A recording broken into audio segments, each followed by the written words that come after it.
Here we're building an equation, a sine or cosine, that has a potential a, b, h, or k term. So the first decision I always need to make is if I'm going with a sine or cosine. Because they are simply a horizontal shift of each other, I can always choose sine or cosine, but sometimes there's a path of least resistance. So if it is starting at a crest, if the y-intercept is a crest or trough, that's a good candidate for cosine. And if it's in the middle of the wave, dead on, the y-intercept is on the axis of the wave, then that's a good candidate for sine. So looking at this guy, I might first have to clearly see where the axis of the wave is first. So this has a range of 8 down to -2. So the midline of those, the average of those two numbers would be 3, which happens to be the y-intercept of this graph. So he is a good candidate for sine template. Other things I have to decide, the wave, I've already determined that that was 3. So I know my k term is 3. Going in the same order as before. The amplitude, how far above and below the midline. This isn't just the range, right? How far above and below that blue line. Looks like it goes 5 up and 5 down. So that is my a term. It is going positive in a positive direction, so I don't need to flip it negative or anything like that. The horizontal shift, how far did I have to go to land on the middle or crest or trough? Because I picked sine, because it was already starting in the middle, I have a horizontal shift of 0. That's why that was such a good sine pick. And lastly, this b term is a calculation again. It's based on what the period usually is, 2 pi. And the period I now am observing here. So I'm trying to figure out how long did it take to go through all the positives and all the negatives and get back to the starting point, that midline. This happened to take 1 pi, which means my b term is just 2. So now taking all those together and putting them in the right positions with my sine template, I know that my equation would be y equals a term sine, b term, x plus nothing in this case, and then after the parentheses plus 3, my k term. And I could simplify and clean that up a little bit if I wanted to. Here's another example here. I see my first choice is sine or cosine. Because the y-intercept is at a trough, that is a good candidate for cosine, one of the extremes. Because it's a trough, I know it's going to be a negative cosine. So I'll make myself a little note about that. From there, the axis of the wave, I need to see, its highest high and lowest low, and where's the actual middle, calculated middle of that. This one happens to be at -2, and so that is going to correspond to my k term.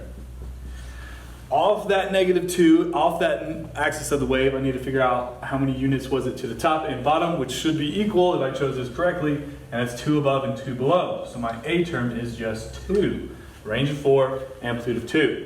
Now that negativity could be absorbed right starting at the bottom. That negativity needs to be accounted either in my template or in the a term. We'll get it all settled at the end of the equation here. From here I'm going for my horizontal shift. Because I so wisely chose negative cosine, I didn't need to shift left or right, right? That's why that was such a good pick. So here's a 0 again, and k term, and b term would be determined by the regular period divided by the observed period. Started at a trough, how long did it take to get to a trough again? 4 pi. So this b term altogether reduced would just be 1/2. I now have all the pieces of the puzzle I need, and so I'm going to simply write my equation with all this in mind, and that's going to look like y equals, it's a -2 amplitude, a term, cosine, my b term was 1/2, my h term was nothing, and my k term was -2, because it went down 2. There's my equation. All right, here in our final example, we have the first decision of sine or cosine yet again. Before I make that call, I might want to find the axis of the wave so I can see for sure where that y-intercept might be. The crest is at 5, the trough is at 1, so that is a range of 4, and the middle of that would be between 2 off the crest or 2 off the trough here at 3. Corresponds to my k term. So the y-intercept is on that midline, so sine would be the best choice here. I wouldn't need to have any horizontal shift again, but I'm going to go ahead and choose cosine just to prove that we can. Any of these equations, any of these graphs, you can always pick sine or cosine, just some come with more work. So I'm purposely choosing cosine so that we will have a horizontal shift, and I'll have to count for that as well. So in my cosine, through the cosine lens, the axis of the wave is still at 3. I've already calculated that. My amplitude here, my A term, is going to be how far off the middle line I got. So I was 2 above 2. My amplitude is 2. I'm going with a positive cosine, so I don't need to adjust any negativity there. I'm going for a crest. And my horizontal shift now, here's something new.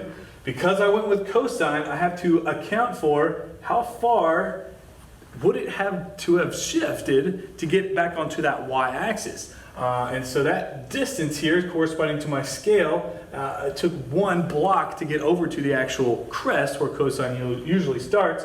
So that's going to deal with a -1. Remembering that's always an inverse. -1 will make it go forward 1. B term, a little calculation here. 2 pi. Got altered, right? These are my scales. 1, 2, 3, 4, 5. How long did it take to get from crest to crest? Or midline to midline, right? Make sure you're going 1 full cycle here. So I'm going crest at 1 to crest at 5. So that has a period of 4. Put that under my 2 pi to calculate my B term of pi over 2. And now I have all the necessary components to fill in my equation. Y for me equals A term cosine B term pi over 2. My H term of -1 is what allowed me to use cosine, shifted it onto the crest. Close that off, and lastly my K term is added on the end there. So I could have several different correct answers to the same problem on this, right? Someone could have gone with a sine and not had that H term. It would have been less work. It would have been good. Equal answer though.